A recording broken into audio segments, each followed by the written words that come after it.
Antes de começar esse corte, eu quero lembrar vocês da nossa parceira, a JustCash, a empresa que é especializada em antecipação de honorários advocatícios. Então você já sabe, né? Se você tiver honorário para antecipar, fala com a JustCash e, pessoal, vocês vão conseguir receber nos próximos dias. Então, acesse o link da JustCash na descrição desse vídeo. Pedrão, vamos voltar agora a um tema um pouco mais jurídico. Vamos falar de uma pessoa que já pode participa de certa Calma forma. aí, deixa eu falar dos honorários fala, antes. volta aí, Depois a gente perfeito. vai pra nossa querida. Vamos pra nossa querida. Cara, a gente acabou saindo dessa parte da pauta aí dos honorários advocatícios e eu queria parabenizar a OAB pelo trabalho. Porque o que aconteceu? Quando a gente Boa. critica, a gente tem que criticar. Quando a gente elogia, também tem que elogiar. Tem que ser justo. Então, pra quem é do contencioso, aí, advogado que tá ali no dia a dia nos tribunais, sabe que toda vez que o juiz tivesse que determinar os honorários advocatícios, o valor ia lá embaixo. Eu já sofri isso. Eu já sofri isso no escritório algumas vezes. Então, eu já tive casos, por exemplo, que o juiz me deu R$100 de condenação a um processo que durou 3 anos, por exemplo. Então, assim, existem absurdos, vários absurdos de honorários, e essa discussão começou a ganhar relevância com ações grandes, onde o advogado, se tivesse que receber ali pelo CPC, né, o artigo 85 do CPC, que é ali, o artigo 85, parágrafo 2º, nesse caso especificamente, que o juiz deve determinar entre 10% e 20%, tinha caso, por exemplo, 600 milhões. Então você teria que receber entre 60 milhões e 120 milhões de honorários ali, pelo que o CPC estabelece. Só que o que acontecia na prática? O STJ, né, que é o órgão que sempre acaba chegando isso lá depois de segunda instância, se tivesse alguma divergência sobre honorários arbitrados no juízo, ele não atendia esse critério. Aliás, através do tema 1066, deixa eu ver se eu confirmar aqui, 1076. Tema 1076 do STJ, ele dizia o seguinte: tenho que estabelecer. Eu não vou atender o critério de equidade, é sem equidade. Eu vou estabelecer o que eu acho que é razoável para aquele caso. Então eu não acho que seja razoável, por exemplo, nesse exemplo que eu dei, o advogado dizer receber 60 milhões. Eu vou atribuir para ele, sei lá, 600 mil. Vou dar 0,1%. Alguma coisa nesse sentido. E aí, cara, isso era péssimo para advocacia. Porque cai em casos desde R$100, por exemplo, que é um valor absurdo. Se você for principalmente se você for dividir pelos meses que você trabalhou. Então, Perfeito. se você pegar ali... esse caso, por exemplo, o desembargador, até abrindo parênteses, ele falou, mas o senhor com certeza recebeu. E ele não atentou que era um caso que eu fazia pro bono. Então, eu não tinha recebido nada. E assim, esse caso eu nem recorri. Por quê? Porque eu renunciava aos honorários sucumbenciais porque era contra o Estado. E eu não quero nada do Estado. Eu queria ajudar as pessoas que não tinham recebido o medicamento que o Estado deveria fornecer. Então, assim, era um absurdo, absurdo, absurdo.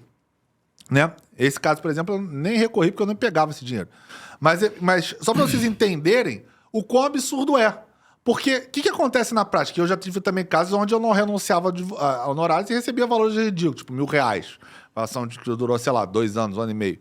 Então, assim, você divide pelo mês de trabalho, você ganhava, sei lá, R$50, R$80 por mês pra fazer aquela ação, pra fazer todo mundo já acompanhamento no escritório. Por exemplo, a gente vai toda semana no cartório. Então, assim, nem bate o valor da hora que eu pago pro estagiário, pro advogado, pro sócio, enfim, do escritório. Então, assim, era um absurdo, absurdo. E o STJ validava isso. Não precisa. A causa, eu julgo que não é complexa, ou foi muito rápida, ou que esse valor é muito excessivo para você receber. Só que o que o STJ não observava e os tribunais não observavam é que toda vez que você pega uma causa de 600 milhões, a sua responsabilidade está literalmente atrelada ao valor de 600 milhões. Perfeito. Você recebe muito pela uma ação grande porque a responsabilidade que você tem é grande naquela ação. Da mesma forma que quando uma ação é menor, o valor é menor consequentemente, porque a complexidade, a responsabilidade, o nível de conhecimento jurídico, às vezes jurisprudencial de filigrana, é diferente. Então, quando você pega uma causa gigante, que a gente tem, por exemplo, no escritório, nesse valor, você tem um nível de responsabilidade,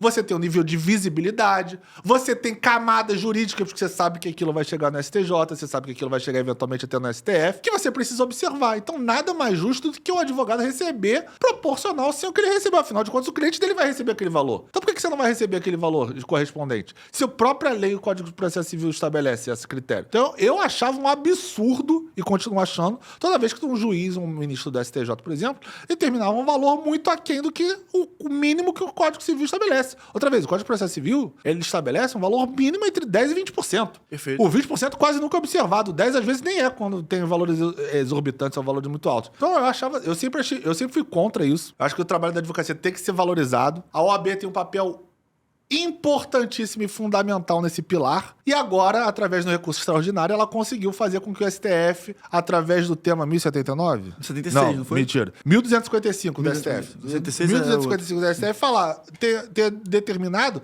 que sim, que deve observar o que o CPC estabelece para os casos privados. Quando são entes privados, ou seja, iniciativa privada. Quando for da Fazenda Pública, aí você tem outro regramento que o próprio CPC estabelece, que é lá dos parágrafos 3º ao 6º, se eu não me engano, do artigo 85 do Código de Processo Civil. Então, existem ali critérios para você também não prejudicar muito a Fazenda Pública, que tem outra conotação, né? Não é uma empresa privada. Então, ali, tudo bem, é o que está previsto na lei, você pode fazer essa mitigação quando você trata da condenação da Fazenda. Mas para os entes privados que vão estar recebendo, que estão oferindo dinheiro com aquilo, você tem que sim respeitar o Código de Processo Civil, e foi isso que agora, em recente julgado, dia 6 de março, inclusive, o julgamento teve de primeiro, se eu não me engano, dia 11 de fevereiro, depois ele teve um segundo julgamento no dia 6 de março agora, o STF então firmou o tema 1255, no qual determina que se respeite o Código de Processo Civil, mais especificamente o parágrafo 8º e 2º do CPC. Beleza, então bola dentro da OAB, parabéns Bolaça aí pela dentro, nosso representação. É isso aí que é isso que o advogado Espera e a advogada da OAB, espera da OAB. Então, vamos ver os próximos capítulos disso aí, mas Eu tô adorando, porque tem um caso grande aí que vai dar... Agora vai ser respeitado.